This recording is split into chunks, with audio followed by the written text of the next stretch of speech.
Casual here. Do you want to run every CT15 expedition with a gold time? Collect all the gear in the game with the best drops, impress your friends, and yes, even possibly the love of your life? Well, this is the build for you then. Let's get into it.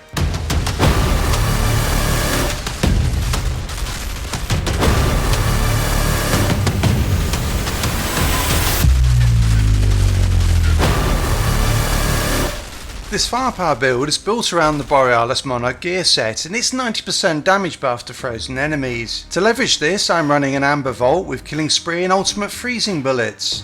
The standard for firepower builds has been Killing Spree plus Dark Sacrifice, but Dark Sacrifice only gives you a 75% weapon damage bonus, so applying Frozen to enemies is a bigger damage buff. Picking up Freezing Boost and Shatter adds another 40% damage on top of the gear set bonus, making Ultimate Freezing bullets a no-brainer. This is also a Blighted Rounds build, and so Radical Therapy and Euthanizer adds a further 40% multiplicative damage buff, while Toxic Lead ensures it never drops. Captain Hunter and Sharp Eye round out the core damage dealing mods. If you're missing any of these, then Bloodlust, Crit Stack, Personal Space, or Stare into the Barrel are all viable alternatives. For me, running Icicle Storm with the Cold Snap skill is essential for this build. When you're looking to quickly clear packs of enemies, this does the trick. But more than that is great crowd control and helps you get out of tight spots. I was lucky enough to get the crown of Borealis Monarch in the last week.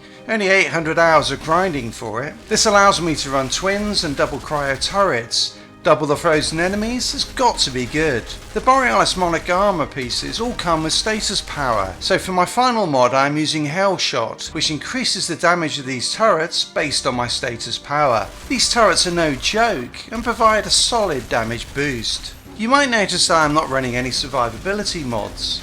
I'm able to do this because this build puts out so much damage, has top tier crowd control, and I am running one piece of gear with max health on it. I had no problems with this setup, but you can of course run Damage Absorber, Mitigation from Death, Perseverance Shield or Emergency Stance if you are struggling. The key stats for this armour are bonus firepower, status power and close and long range damage. I don't think their cooldown reduction is very efficient for this build, given that turrets stay up longer than the cooldown of the skill, and Blighted Round should only need to be activated once. More cold snaps would increase your damage output a little, but I think that the pure damage stats are better. The gun on my back in the footage is purely for show, as is my sidearm.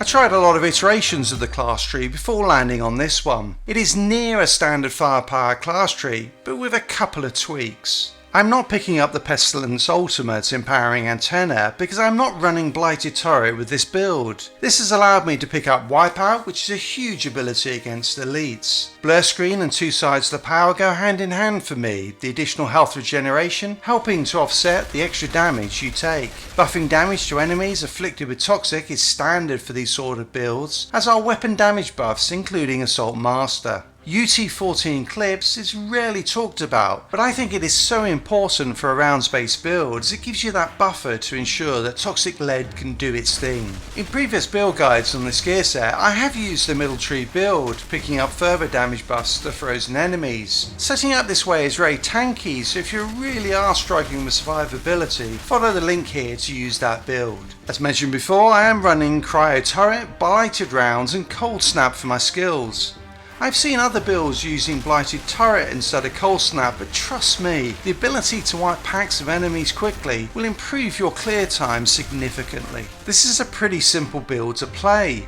Turrets provide crowd control, Blighted Rounds a massive damage boost, and Cold Snap and AoE clear. Once enemies are frozen, they are melted in seconds, including captains, behemoths and crawlers. The only enemies that can cause some difficulty are brood mothers, who are more resistant to status effects. Hit them when they are frozen and they will go down quickly. Use smaller enemies to keep your ammo up if they are resisting. With Two Sides to the Power selected and no survivability mods, you can't be completely gung-ho, particularly where there are snipers around. Use line of sight properly though and you shouldn't have a problem.